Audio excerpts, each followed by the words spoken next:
शुरुआत करते हैं आज की न्यूज़पेपर की। हम फॉरेन वाले पेज में जिस कंट्री का नक्शा देखने वाले हैं, यहीं से आज हम शुरुआत करेंगे। तो आज हम मैप में देखेंगे कोलंबिया के बारे में। कोलंबिया जो देश है वो साउथ अमेरिका महाद्वीप के नॉर्थ और पश्चिम वाले हिस्से में पड़ता है। जैसा कि आप मैप में क्लियरली देख रहे हैं, ये साउथ अमेरिका है और इसका जो नॉर्थ वाला हिस्सा है और इसका जो पश्चिमी वाला हिस्सा है, इसी एरिया में स्थित है कोलंबिया। ठीक है, और कौन कौन से महासागर किस तरफ स्थित हैं ये भी देख लेते हैं। ठीक है, कोलंबिया के उत्तर में पड़ता है कैरिबियन सी। ठीक है, और नॉर्थ पैसिफिक सी पड़ता है इसके नॉर्थ वाले हिस्से में ही। और यदि हम 0 डिग्री वाली जो इक्वेटर है ना उसको देखें तो इसके सबसे दक्षिणी वाले छोर से होकर के ये इक्वेटर गुजरती है। नॉर्थ अटलांटिक सी पड़ता है इसके पूर्वी और नॉर्थ वाले हिस्से की तरफ में।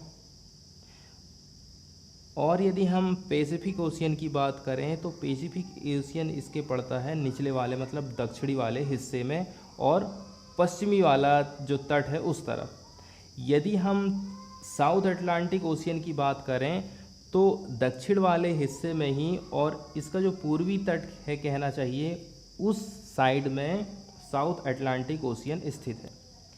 अब यदि हम कैपिटल सिटी की बात करें तो बोगोटा इसकी कैपिटल सिटी है। ठीक है, और ये जो सिटी है एक माउंटेन प्लेटू पर स्थित है जो ईस्टर्न पार्ट है ना एंडीज़ माउंटेन का वहाँ पर। ठीक है, और ये ऑलमोस्ट इक्वेटर के ऊपर ही स्थित है। अब हम एंडीज़ का यदि देखें कि एंडीज़ किधर किधर फैला हुआ है तो ये आप देख रहे हैं ग्रीन डार्क ग्रीन जो कलर है ना ये पूरा हाई एरिया को दिखाता है, माउंटेनियस एरिया को दिखाता है। और जैसे जैसे ये कलर कम होते जाता है वैसे वैसे हाइट भी कम हो जाती है। और जो एकदम पीला कलर आप देख रहे हैं ये निचला वाला हिस्सा है ज़मीन का, ये पीला कलर आप जितना भी देख रहे हैं। ठीक है, अब ये आप देख रहे हैं एंडीज़ माउंटेन इस प्रकार से पूरा फैला हुआ है। और यहाँ पर एक चोटी है सेंटा मार्टा सिटी के किनारे से जो लगी हुई एक सिटी है क्रिस्टोबल कोलोन। ठीक है, और ये एंडीज़ माउंटेन तो हम देख ही चुके हैं। यहाँ पर काली एक सिटी है, कैली एक सिटी है जो कि आज न्यूज़ में रही है, वो भी इसी एंडीज़ माउंटेन पर इसकी लोकेशन को दिखाया गया है। ठीक है, और बोगोटा जो सिटी है वो भी एंडीज़ माउंटेन के साइड में ही स्थित है। किधर, जो पूर्वी वाला हिस्सा है वहाँ, और एकदम सेंटर में पूर्वी वाले हिस्से के एकदम ये सेंटर में स्थित है बोगोटा जो कि कोलंबिया की राजधानी है। ठीक है, और यहाँ पर से एक रिवर भी गुजरती है, ये जो आप देख रहे हैं इस प्रकार से, ये है मोगडेलेना रिवर। और काउका रिवर जो है इसी के पैरेलल में इस प्रकार से बह रही है। मेडिलिन सिटी ये है काउका रिवर। और आर्मेनिया जो जगह है वो दोनों रिवर के बीच में स्थित है। और कैली जो सिटी है जो कि आज न्यूज़ में रही है वो भी काउका रिवर के ऊपर में स्थित है। अब हम बात कर लेते हैं कौन कौन से देशों के साथ में इसकी बाउंड्री को किस तरफ से ये शेयर करता है। ठीक है, इसमें हम सबसे पहले डायरेक्शन बना लेते हैं। यदि हम नॉर्थ और पश्चिम वाले हिस्से की तरफ बात करें तो स्थित है पनामा सिटी। ठीक है, ये आप देख रहे हैं यहाँ पर पनामा सिटी, पनामा देश है और पनामा सिटी उसकी राजधानी है। इसके अलावा यदि हम पश्चिमी और दक्षिणी वाले हिस्से की तरफ जाते हैं तो इक्वाडोर पड़ता है। ठीक है, जिसकी राजधानी है क्वेटो। दक्षिणी हिस्से की बात करें तो पेरू स्थित है। और यदि हम पूर्वी हिस्से की तरफ जाते हैं और दक्षिणी वाले हिस्से की तरफ जाते हैं तो ये ब्राज़ील स्थित है। ठीक है, और ये जो इक्वेटर है इस प्रकार से आपको दिखाई दे रही है 0 डिग्री वाली इक्वेटर, जो कि जो कैक्वेटा रिवर है इसको क्रॉस करते हुए जाती है। अब और ऊपर यदि हम जाएंगे तो ये पड़ता है वेनेजुएला। इस प्रकार से हमने ये सारी कंट्रीज देख ली। ये कैरिबियन सागर है जो कि इसके नॉर्थ वाले हिस्से पर स्थित है।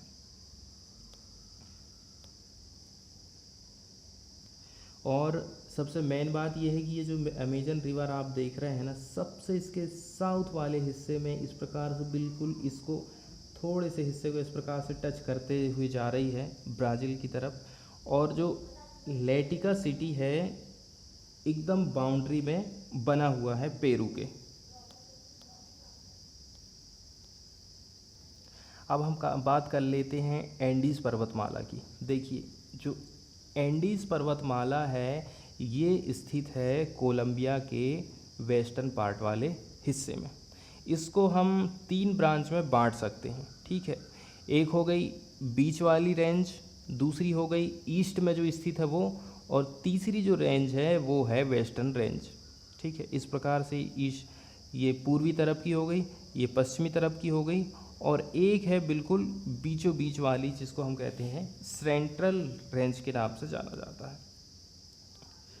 इसके बाद यदि हम सवानास की बात करें तो कोलंबिया का जो ईस्ट पार्ट है और एंडीज़ के यदि हम एंडीज़ माउंटेन का पूर्वी तरफ के जाएंगे तो पड़ता है सवानास, ठीक है। अमेजन रेन फॉरेस्ट किधर स्थित हैं? ये सिचुएटेड हैं जो साउथ और ईस्ट वाला जो हिस्सा है ना कंट्री का, वहाँ पर अमेजन फॉरेस्ट स्थित हैं। मतलब ये हो गया इसका साउथ वाला हिस्सा और ये हो गया ईस्ट वाला हिस्सा, तो यहीं पर ये अमेजन के जंगल स्थित हैं। अब यदि हम बिल्कुल इसके नॉर्थ वाले हिस्से की बात करें ना, तो सेंटा मार्टा जो सिटी है वो पड़ती है एकदम नॉर्थ वाले हिस्से में, ठीक है। और ये कहाँ पर स्थित है? ये लोकेटेड है Syria Nevada day Santa Marta north वाले हिस्से में, ठीक है। और जो पूरा फैला हुआ है एंडीज़ पर्वतमाला उसी के ऊपर ये बसा हुआ है। और यदि हम पिको क्रिस्टोबाल कोलन की बात करें तो ये है कोलंबिया का सबसे ऊंचा पीक जिसकी एलिवेशन है 18,950 फीट। और यदि हम अपने इंडिया वाले सेक्शन में देखें तो हमें देखना है आज उड़ीसा का मैप। उड़ीसा आज थोड़ा सा चर्चा में रहा था तो उड़ीसा का मैप देख लेते हैं। सबसे पहले हम देखते हैं इसकी बाउंड्रीज़ को। तो पीला कलर आप देख रहे हैं, ये पूरा पीला कलर है उड़ीसा, ठीक है। सबसे पहले डायरेक्शन बना लेते हैं। तो इसका जो पूर्वी वाला हिस्सा है और जो दक्षिणी वाला हिस्सा है, ठीक है, इधर पर स्थित है बंगाल की खाड़ी और इसी के किनारे में है फिर जो महानदी है उसका मुहाना, जहाँ पर महानदी गिरती है। यदि हम इसके पश्चिमी और दक्षिणी हिस्से की बात करें तो आंध्र प्रदेश के साथ अपनी बाउंड्री को शेयर करता है और शेयर करता है तेलंगाना के साथ में अपनी बाउंड्री को। बिल्कुल यहाँ पर एकदम छोटे से, थोड़ा सा जूम करके देख लेते हैं, ये बिल्कुल छोटा सा हिस्सा जो दिख रहा है ना जहाँ पर कोटा लिखा हुआ है, तो ये तेलंगाना के साथ अपनी बाउंड्री को शेयर कर रहा है। और शेयर करता है अपनी बाउंड्री को छत्तीसगढ़ के साथ में, और ऊपर नॉर्थ में शेयर करता है अपनी बाउंड्री को झारखंड के साथ में अपनी बाउंड्री। और कुछ बातें हैं उड़ीसा से रिलेटेड, जैसे कि हीराकुंड डैम काफ़ी न्यूज़ में रहता है। देखिए हीराकुंड बांध पर्यटन की दृष्टि से भी एक प्रमुख स्थल है उड़ीसा का, ठीक है। हीराकुंड बांध भारत का सबसे लंबा मानव निर्मित बांध है जिसकी लंबाई लगभग 56 किलोमीटर है, ठीक है। इसको बनाया गया था 1956 में, और इसको यदि आप अंदर ही अंदर घूमना चाहते हैं ना तो 21 किलोमीटर लंबी एक ड्राइव थ्रू सड़क बनाई गई है जो आपको इसके अंदर तक की सैर करा देती है, ठीक है। अब उड़ीसा जो है जगन्नाथ टेम्पल के लिए भी फेमस है। पुरी में स्थित जगन्नाथ मंदिर, कोणार्क का सूर्य मंदिर और भुवनेश्वर में स्थित लिंगराज मंदिर उड़ीसा के प्रमुख दर्शनीय स्थलों में से एक है। कोणार्क के सूर्य मंदिर की यदि हम बात करें ना तो बहुत ही फेमस मंदिर है, और इसको यूनेस्को की विश्व धरोहर स्थलों की सूची में भी शामिल किया गया है। ठीक है, और इसकी जो वास्तुकला है वो बिल्कुल दूसरे मंदिरों से बिल्कुल डिफरेंस है। ठीक है, और इसीलिए इसको प्रसिद्ध स्मारकों की सूची में शामिल किया गया है। और ये जो मंदिर है वो भगवान सूर्य नारायण को समर्पित है। शुरुआत करते हैं अब हम फ्रंट पेज से। देखिए, सेंट्रल विस्टा प्रोजेक्ट बहुत न्यूज़ में रहा है और बहुत इसकी आलोचनाएं भी हुई हैं। आलोचनाएं ऐसी कि नया संसद भवन आप बना रहे हैं, बहुत अच्छी बात है, लेकिन अभी इसको रोका जा सकता था। ठीक है, अभी कोरोना की जो स्थिति चल रही है उस पैसे का यूज़ आप यहाँ पर कर सकते हो कोरोना की महामारी से निपटने के लिए। इसी के चलते चलते बहुत सारी petition supreme court, high court में दाखिल की गई थी। ठीक है, और कंडीशन यहाँ तक आ गई है कि कुछ लोगों ने ऐसी भी याचिकाएं दायर की थी कि अभी कोरोना का जो सीज़न चल रहा है तो इसमें अभी भी इसका काम जारी है। ठीक है, तो हर जगह तो हम कहते हैं सोशल डिस्टेंसिंग, तो जब यहाँ ये जो लेबर लोग काम कर रहे हैं, वर्कर्स लोग काम कर रहे हैं, तो यहाँ कैसी सोशल डिस्टेंसिंग हो रही है, इसको लेकर भी कई सारी पिटीशन हाई कोर्ट में दाखिल की गई थी। तो सेंट्रल विस्टा के बारे में हम जान लेते हैं। देखिए, सेंट्रल विस्टा स्कीम के अंतर्गत जो नई संसद की बिल्डिंग बनेगी ना, ठीक है, इसका एरिया रहेगा 65,400 स्क्वायर मीटर में। ठीक है, और इसकी शेप रहेगी ट्रायंगुलर के शेप में रहेगी और हाइट तो उतनी ही रहेगी जितनी पुरानी बिल्डिंग थी। और इसमें एक बहुत बड़ा संविधान हॉल रहेगा। सांसदों के लिए अलग से एक व्यवस्था बनाई गई है, लाइब्रेरी रहेगी, कई कमेटियों के कमरे रहेंगे, डाइनिंग एरिया, ऐसे अलग अलग कंपार्टमेंट बनाए जा रहे हैं बोलते हैं। ठीक है, और इसमें ये है कि लोकसभा चैम्बर में 888 सदस्यों के बैठने की कैपेसिटी के हिसाब से उसको बनाया जा रहा है। और यदि राज्यसभा की कैपेसिटी जैसे बढ़ती है, मान के चलो 384 हो जाती है, तो उसके हिसाब से भी सीटिंग की व्यवस्था यहाँ पर की जाएगी। तो सरकार का ऐसा कहना था कि देखो, पुरानी जो बिल्डिंग है काफ़ी जर्जर हो गई है, और दूसरी बात यह है सेफ्टी की दृष्टि से सही नहीं, जैसे कि भूकंप यदि आ जाते हैं। दूसरी बात, टेरर अटैक यदि कभी कुछ होता है ऐसा, तो इन सारी चीज़ों से कैसे बचा जा सके, इन सब को ध्यान में रखते हुए पीएम मोदी ने इसकी घोषणा सितंबर 2019 में करी थी। 10 दिसंबर 2020 को प्रधानमंत्री नरेंद्र मोदी ने परियोजना की आधारशिला रखी। ठीक है, और इसी में बनने वाला है संसद भवन का नया बिल्डिंग। तो दिल्ली हाई कोर्ट आज इसी पर वर्डिक्ट देने वाली, मतलब फैसला सुनाने वाली, जो सेंट्रल विस्टा का प्रोजेक्ट है ना, आज इस पर निर्णय आने वाला। अब लोगों ने वही बात कही थी कि देखो, कंस्ट्रक्शन का काम अभी भी यहाँ पर चल रहा है, जबकि हर जगह तो आप कहते हो कि लॉकडाउन लगा हुआ, कोरोना की कंडीशन है, 2 गज दूरी है ज़रूरी, मास्क लगाओ, हाथ धो, तो लेकिन फिर यहाँ पर ही इसको क्यों नहीं फॉलो किया जा रहा है। तो ये सब बातें हैं जिनको लेकर के लोग हाई कोर्ट गए थे, याचिका दायर किए थे, तो उसी पर आज सुनवाई होने वाली है। देखते हैं क्या निर्णय आता है। इसके बाद एक न्यूज़ है, CPIM, इसकी लीडर है मैथिली शिवरमन, जिनकी डेथ हो गई है। ठीक है, ये लीडर रही थी और इसके साथ साथ में CPIM जो पार्टी है उसकी तो ये लीडर रही हैं। इसके साथ साथ में ये फॉर्मर वाइस प्रेसिडेंट रही, मतलब भूतपूर्व वाइस प्रेसिडेंट के रूप में इन्होंने काम किया है। किसके, कहाँ पर, all India democratic women's association. ठीक है, इनकी डेथ हो गई संडे के दिन में। इनकी एज बताई जा रही है 81। इसके बाद वाली न्यूज़ हमें देखना है नताशा नरवाल से रिलेटेड। ठीक है, अब इनके पिता की डेथ कोरोना के चलते चलते हुई थी। ये पहले जेल में थी, तो इसके चलते चलते दिल्ली हाई कोर्ट की तरफ से इनको बेल दी गई थी कि अपने पिता का ये अंतिम संस्कार में भाग ले सकें। अब इन्होंने अपने पिताजी के अंतिम संस्कार की पूरी प्रक्रिया कर ली है, इसके बाद फिर से इनको वापस जेल में डाल दिया गया। तो इनको जेल में डालने का मेन वजह था इनको रिलेट किया गया है दिल्ली में जो हुए थे ना कुछ कुछ दंगे फसाद हुए थे जिसमें काफ़ी सारे लोग मरे थे, जो क्लैश हुआ था जिसमें, ठीक है, 24 फरवरी की बात है। At least 53 people died and around 200 people जो है इंजर्ड हुए थे। तो इनको जेल में डाला गया था अनलॉफुल एक्टिविटीज़ प्रिवेंशन एक्ट के अंतर्गत। और ऐसा ये क्या है, पिंजरा तोड़ एक्टिविस्ट थी। पिंजरा तोड़ को फाउंड किया गया था 2015 में ताकि हॉस्टल बनाए जा सकें और जो पेइंग गेस्ट एकोमोडेशन की फैसिलिटीज़ है वो ज़्यादा रिस्ट्रिक्टिव वाली ना हो वुमेंस स्टूडेंट के लिए, ठीक है। तो पिंजरा तोड़ एक्टिविटी में भी काफ़ी सक्रिय रही थी, ठीक है।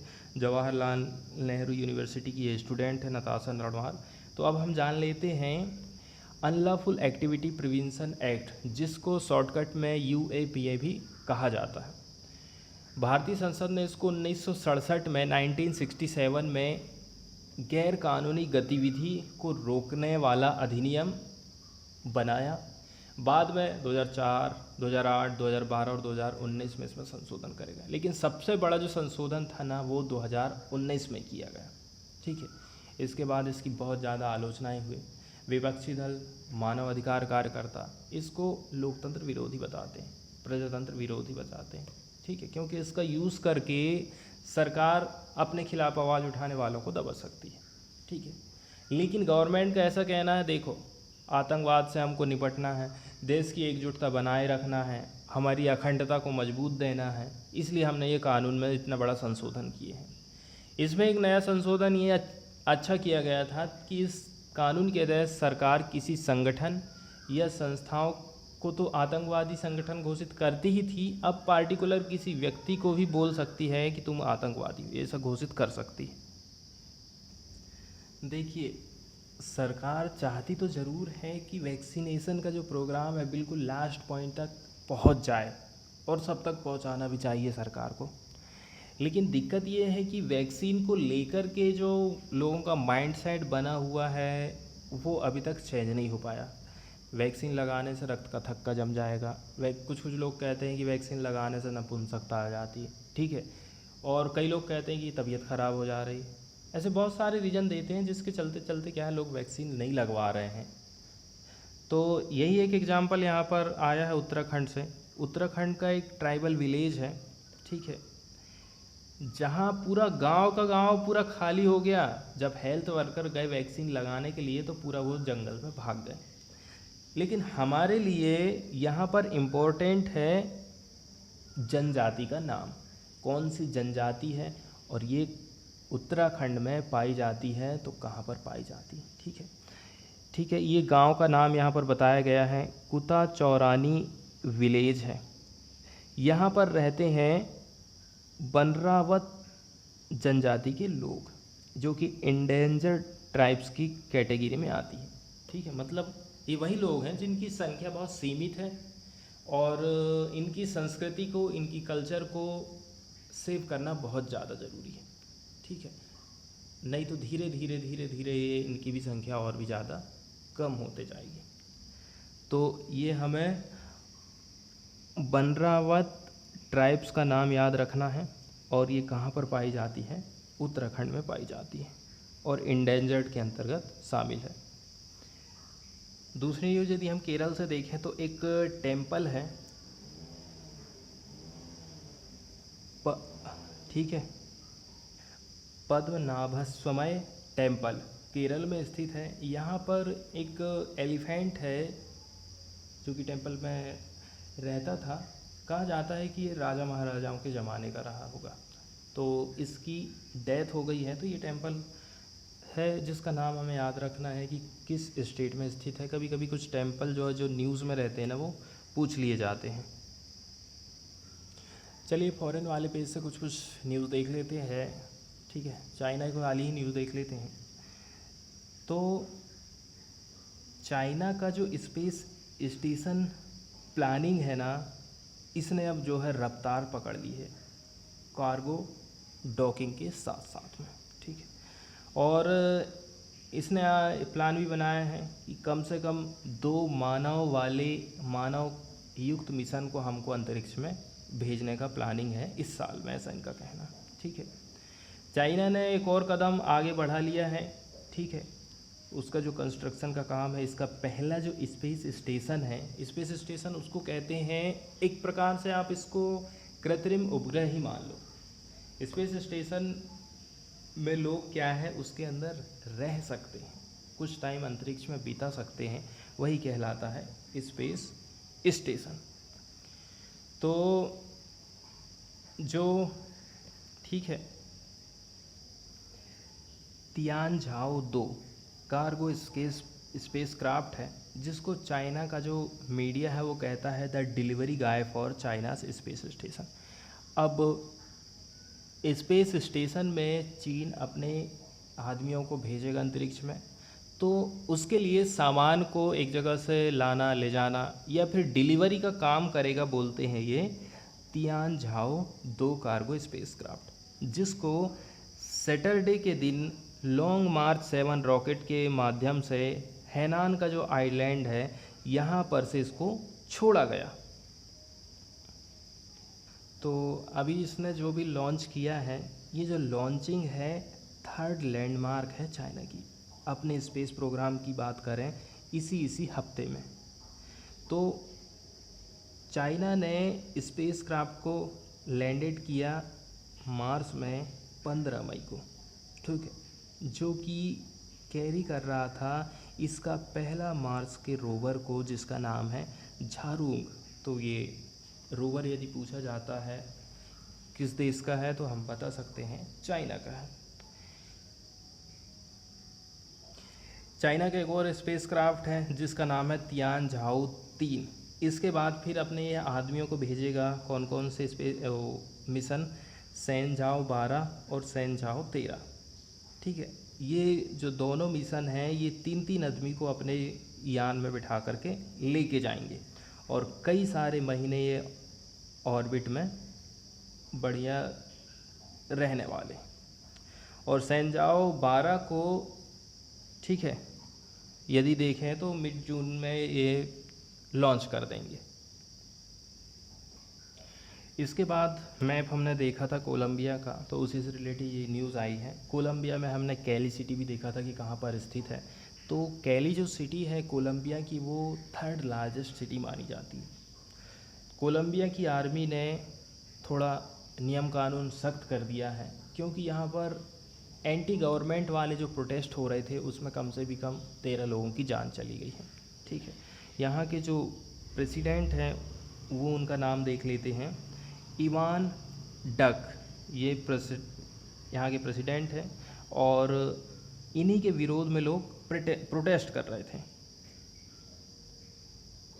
और प्रोटेस्ट का जो मेन मुद्दा था ना, वो था गरीबी और जो महामारी की सिचुएशन चल रही है उसको लेकर के लोग प्रोटेस्ट कर रहे थे। इसी के चलते चलते जब 13 लोगों की झड़प के दौरान मौत हो गई ना, तो फिर आर्मी को टाइट होना ही पड़ा। इसके बाद अगली न्यूज़ सिंगापुर और श्रीलंका के रिलेशन से रिलेटेड है। देखिए, श्रीलंका का जो कोस्टल एरिया है, समुद्री इलाका है, उसका जो तट वाला एरिया, किनारे का एरिया है, यहाँ पर एक जहाज़ है, इसमें एक दुर्घटना हो गई। ठीक है, जिसके चलते चलते ये समुद्र में पॉल्यूशन फैला रहा है। तो इसी के लिए श्रीलंका का कहना है कि अब हम जो है ना इस पर मुकदमा चलाएंगे। ठीक है, जो भी इसका मालिक है, इस जहाज़ का नाम हमें याद रखना है MV एक्सप्रेस पर्ल। ठीक है, जो ये नाइट्रिक एसिड और कुछ ये प्लास्टिक का जो मटेरियल है ना वो लेके जा रहा था। 25 टन माल इसमें बताया गया है कि 25 ton of nitric acid and plastic raw material को लेकर के जा रहा था। ठीक है, इसमें अब जी आग अभी तक जल ही रही है, ऐसा बोला जाता है।